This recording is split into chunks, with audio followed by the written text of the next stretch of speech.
ভেক্টরের প্রকাশ, ভেক্টরের ব্যবহার, বিভিন্ন বিভিন্ন ধরনের ভেক্টর, এই বিষয়গুলি নিয়ে আমরা আলোচনা করব। আমাদের আলোচনার প্রথমে হাইলাইট করে দিচ্ছি আমি কোন কোন টপিক নিয়ে আলোচনা করব। ভেক্টর পরিচিতি, এটি বইয়ের টপিক নাম্বার 2.1। ভেক্টর কি এই সম্পর্কে আমরা জানবো, চেনা যায় সে সম্পর্কে জানবো। ভেক্টরের প্রকাশ, এই ভেক্টর অন্তর্গত আছে ভেক্টর চিহ্ন। ধরে নাও তুমি গত বছর কোনো এক বন্ধুর বাড়িতে, গ্রামের বাড়িতে ঘুরতে গিয়েছিলে। সেখানে ঘুরতে গিয়ে এরকম সিজন, আম কাঁঠালের সিজন, জাম বা লিচু সবের গাছ রয়েছে তোমাদের ওই বন্ধুর বাড়িতে। আম কাঁঠাল খেয়েছ, লিচু জাম সবই খেয়েছ, কিন্তু একটি আম গাছের আম তোমার কাছে খুব মজা লেগেছিল। সেটা এখনো তুমি ভুলতে পারোনি। মাত্র তো 1 বছর, তোমার কাছে মনে হচ্ছে যে এখনো সে আমের স্বাদ মুখে লেগে আছে। কিন্তু এবার তুমি যেতে পারোনি কোনো বন্ধুর বাড়িতে, যেহেতু এখন যাওয়ার অবস্থা নাই। তোমার সেই বন্ধু গ্রামের বাড়িতে আছে। তোমার বন্ধুর সাথে ফোনে কথা হয়। বন্ধুকে ফোন দিয়ে বললেন যে গত বছর এরকম সিজনেই তো তোদের বাড়িতে গিয়েছিলাম, তো আম খেয়েছি, জাম খেয়েছি, কাঁঠাল লিচু খেয়েছি, একটি আম গাছের আম অনেক মজা লেগেছিল। তোমার বন্ধুটি বললো যে আমাদের তো অনেক আম গাছ, 10টা 15টা আম গাছ, তোর কোন আম গাছের আম ভালো লেগেছিল, মজা লেগেছিল? তুমি বললা যে এই তোদের ঘর থেকে, তুই যে ঘরে থাকিস সেই ঘর থেকে 10 মিটার দূরে যে আম গাছটা আছে সেই আম গাছের আম খুব মজা লাগে। তোমার বন্ধু বুঝতে পারলো না 10 মিটার দূরে অনেকগুলো গাছ আছে। ঘর থেকে 10 মিটার দূরে কোন দিকে? উত্তর দিকে গাছ আছে, পূর্ব দিকে গাছ আছে, দক্ষিণ দিকে গাছ আছে, পশ্চিম দিকে গাছ আছে। এখন কোন দিকে নির্দিষ্ট করে না বললে তো সে বুঝতে পারছে না কোন গাছের আম তোমার খুব ভালো লেগেছে। এবার তুমি এই প্রশ্নের উত্তরে বললা যে উত্তর দিকে, তোর থাকার ঘর থেকে আনুমানিক 10 মিটার উত্তর দিকে যে গাছটা, সেই গাছের আম আমার কাছে খুব মজা লেগেছে। এবার কিন্তু তোমার বন্ধুরা বুঝতে বাকি রইল না কোন গাছটা। তো ভেক্টর হচ্ছে এরকম যে যদি তুমি ভেক্টর ভালো করে বোঝাতে যাও, কাউকে সুনির্দিষ্ট ভাবে বোঝাতে চাও, ভেক্টর হচ্ছে সেই জিনিস, তুমি সেই রাশি প্রকাশ করবে যার মান এবং দিক এই দুটোই সুনির্দিষ্ট করে না বললে সে রাশি প্রকাশ হয় না। অর্থাৎ ভৌত জগতের এমন কিছু রাশি আছে যা শুধু মান দিয়ে সম্পূর্ণরূপে প্রকাশ করা সম্ভব নয়। সম্পূর্ণরূপে প্রকাশ করতে হলে তা মান এবং দিক উভয়ই প্রকাশ করতে হয়। এই যে যেমন তুমি তোমার বন্ধুকে বললে 10 মিটার দূরে আম গাছ, এটা শুধু মান ছিল, দূরত্বের মান। অর্থাৎ দূরত্ব একটা স্কেলার রাশি যার কোনো নির্দিষ্ট দিক নেই, 10 মিটার দূর। কিন্তু যখন তুমি নির্দিষ্ট করে বললে যে উত্তর দিকে, তখন একটা দিক নির্দিষ্ট হল, মান এবং দিক উভয়ই পাওয়া গেল। এই মান এবং দিক উভয়টাই বলার ফলে কিন্তু তোমার বন্ধু বুঝতে পারলো কোন গাছটা। তার মানে যে সকল রাশি সম্পূর্ণরূপে প্রকাশ করার জন্য মান এবং দিক উভয়ের উপরে নির্ভরশীল, সে সকল রাশি হচ্ছে।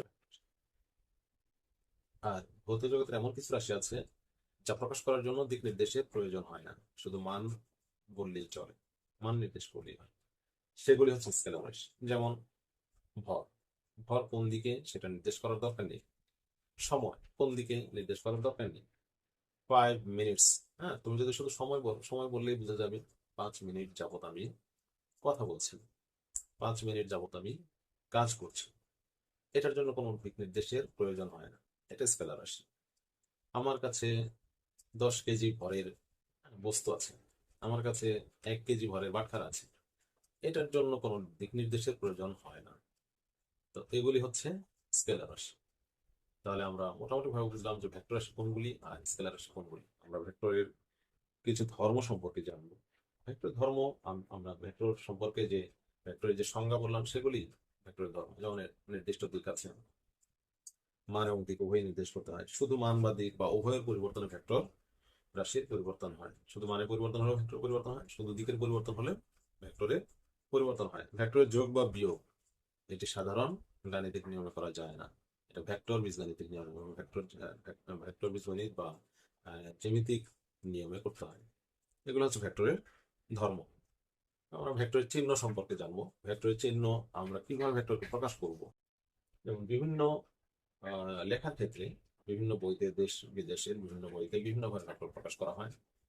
আমরা ধরে নিচ্ছি একটি ভেক্টর এ, ধরে নিই একটি ভেক্টর এ, এটাকে যদি আমি ভেক্টর আকারে প্রকাশ করতে চাই, যদি আমি মনে করি যে এটাকে আমি ভেক্টর আকারে দেখাবো, তাহলে শুধু এ লিখলে ভেক্টর হবে না। এটাকে আমরা আমাদের দেশীয় পদ্ধতিতে লিখতে পারি, এর উপরে একটি এরকম অ্যারো চিহ্ন দিতে হবে। অথবা বাইরের অনেক বইতে, ইংরেজি বিভিন্ন লেখকরা যেমন রেসলিং ভ্যালিডের বইতে আমরা এরকম ভেক্টর চিহ্ন দেখতে পাই। সেখানে দেখবে যে এ, এই অক্ষরটা একটু বোল্ড আকারে মোটা হরফে লেখা আছে। এরকম মোটা হরফে লিখে ভেক্টর প্রকাশ করা যায়।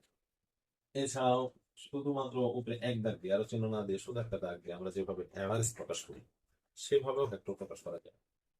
অথবা এর নিচে একটা দাগ দিয়ে ভেক্টর প্রকাশ করা যায়। এটা হচ্ছে একটি পূর্ণাঙ্গ ভেক্টরকে আমরা যদি প্রকাশ করি তাহলে এইভাবে।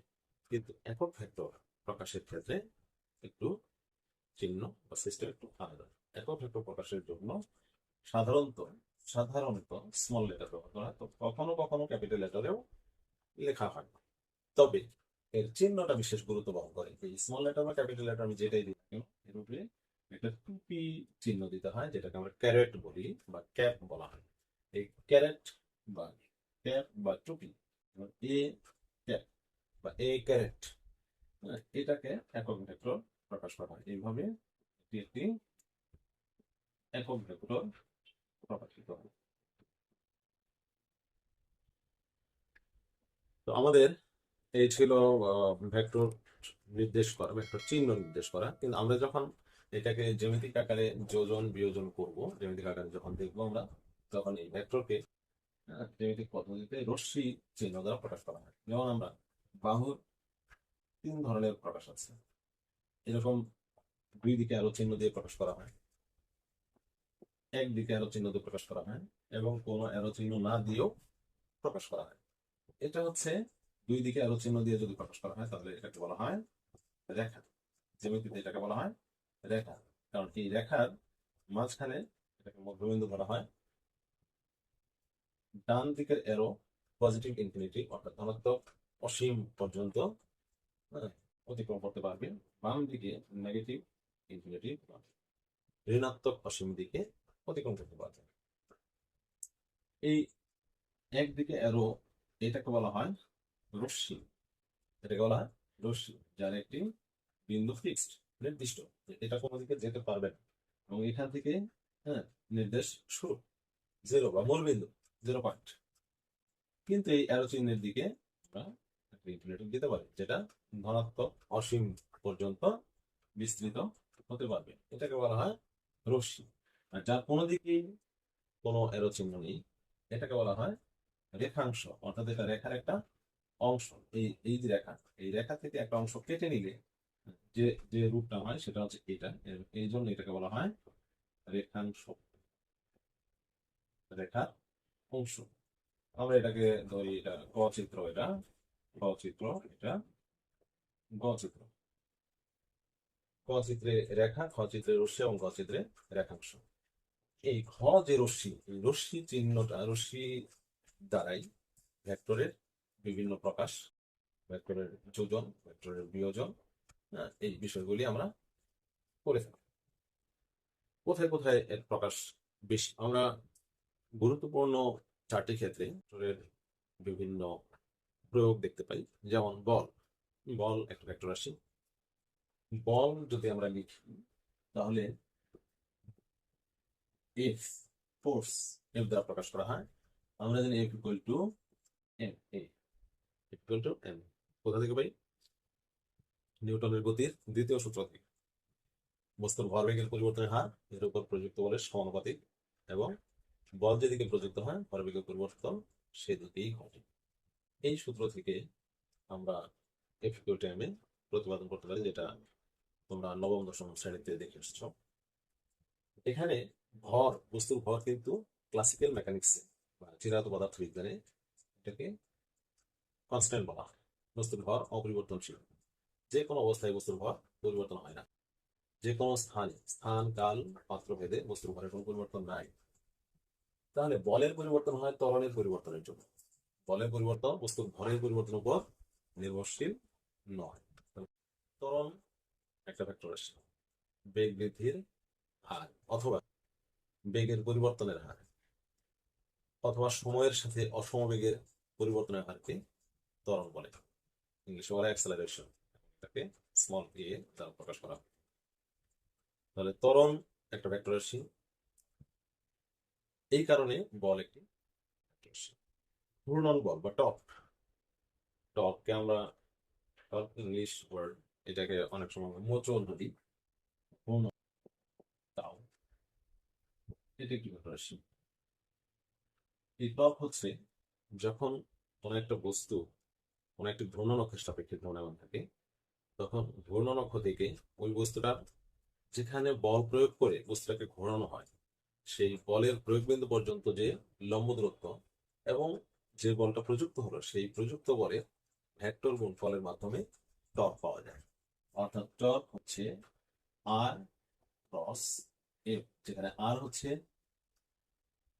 ঘূর্ণন অক্ষ থেকে বলের প্রয়োগ বিন্দু পর্যন্ত লম্ব দূরত্ব, আর এফ হচ্ছে প্রযুক্ত বল। এই দুইটার ভেক্টর গুণফলে আমরা পাই টর্ক। কৌণিক ভরবেগের ভিতরেও আমাদের ভেক্টরের ব্যবহার আছে, যেখানে আমরা বলি যে কোনো অক্ষের সাপেক্ষে ঘূর্ণায়মান কোনো কণার ব্যাসার্ধ ভেক্টর এবং ওই কণার রৈখিক ভরবেগের ভেক্টর গুণফল। অর্থাৎ আমরা যদি এটাকে এল দ্বারা প্রকাশ করি, কৌণিক ভরবেগ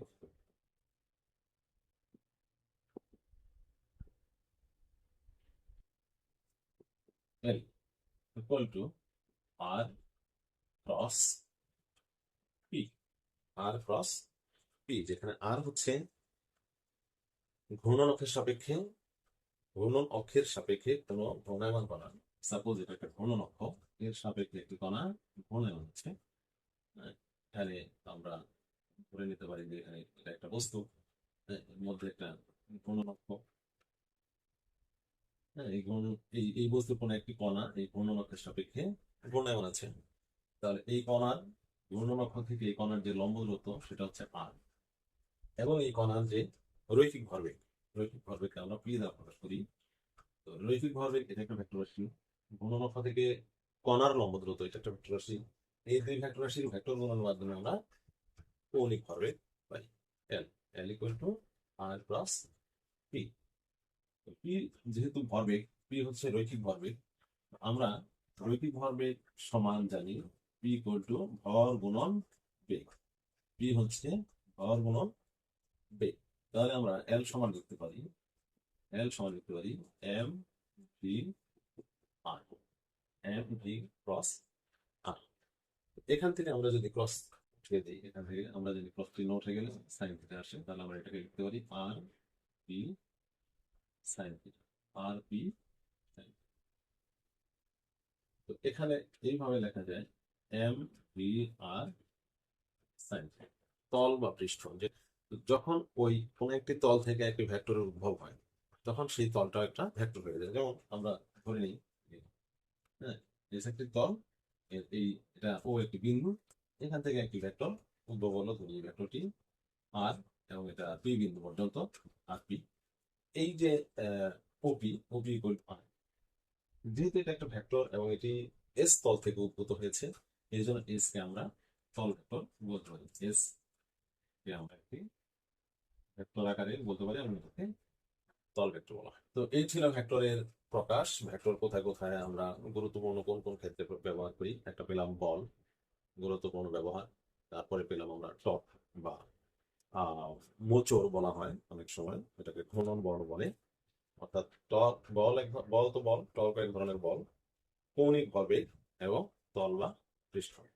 এছাড়াও আমাদের বিশেষ কিছু ভেক্টর আছে, 4টি গুরুত্বপূর্ণ ভেক্টর আছে, সেই ভেক্টরগুলি নিয়ে আমরা কথা বলবো। তার মধ্যে উল্লেখযোগ্য একক ভেক্টর, নাল বা সম ভেক্টর, ওপেন ভেক্টর এবং সরল ভেক্টর।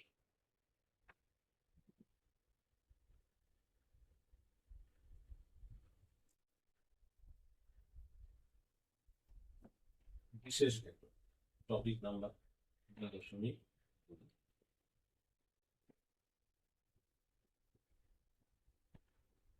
বিশেষ স্পেশাল স্পেশাল ভেক্টর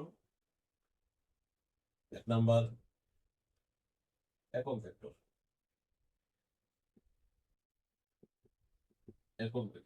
বলা হয় ইউনিট ভেক্টর। 2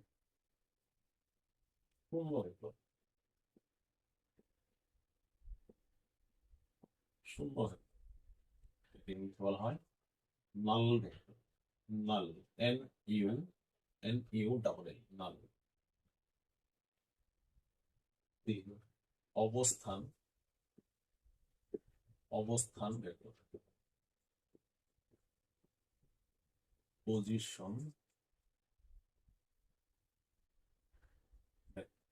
যা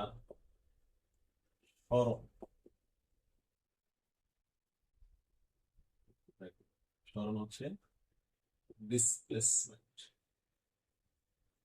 ডিসপ্লেসমেন্ট ভেক্টর। একক ভেক্টর সাধারণভাবে বলা হয় যে ভেক্টরের মান 1 একক, তাকে একক ভেক্টর। তবে এটাকে যদি আমরা গাণিতিকভাবে বোঝাতে যাই তাহলে বলতে হয় যে কোনো ভেক্টরকে যদি তার মান দ্বারা ভাগ করা হয়, তাহলে ওই ভেক্টরের দিকে একটি একক ভেক্টর পাওয়া যায়। কি একটি ভেক্টর, এই ভেক্টরের কয়েকটি ক্ষুদ্র অংশ আমরা বিবেচনা করি। এটা এরকম 1 2 3 4 5 5টা এ অর্থাৎ প্রত্যেকটাকে আমরা যদি একক ভেক্টর বলি তাহলে 5টা এ হচ্ছে এ ক্যারেট, এরকম এ ক্যারেট, প্রত্যেকটার মান 1 একক। কিভাবে আমরা গাণিতিক ব্যাখ্যা দিতে পারি যে পি আর যদি একটা ভেক্টর হয়, এই সম্পূর্ণ ভেক্টরটাকে আমরা ধরি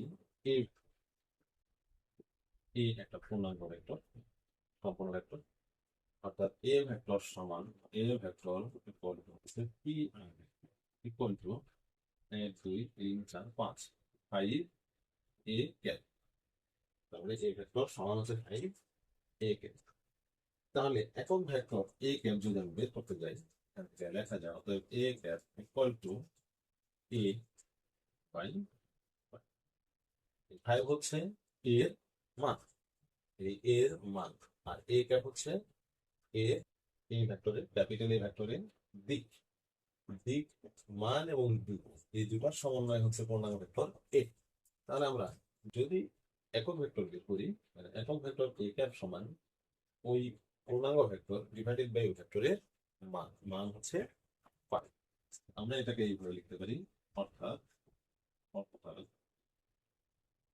এ cap equal to A vector divided by A ভেক্টরের মান মডুলাস হচ্ছে এ ভেক্টরের মান। এবং এটাকে সংজ্ঞায়িত করা যায় এইভাবে যে কোন ভেক্টরের দিকে যদি আমরা একক ভেক্টর বের করি তাহলে ওই ভেক্টরকে তার মান দ্বারা যদি ভাগ করা হয় ওই ভেক্টরের দিকে একটি একক ভেক্টর পাওয়া যায়। কোন ভেক্টরকে তার মান দ্বারা ভাগ করলে ওই ভেক্টরের দিকে একটি একক ভেক্টর পাওয়া যায়। তবে উত্তর লেখার ক্ষেত্রে যেহেতু জ্ঞানমূলক হিসাবে এটা অনেক সময় আসে, সেই ক্ষেত্রে কেউ যদি লেখে যে ভেক্টরের মান 1 একক তাকে একক ভেক্টর বলা হয়, সেটাও চলবে, সেখানেও 1 নাম্বার দেওয়া যায়।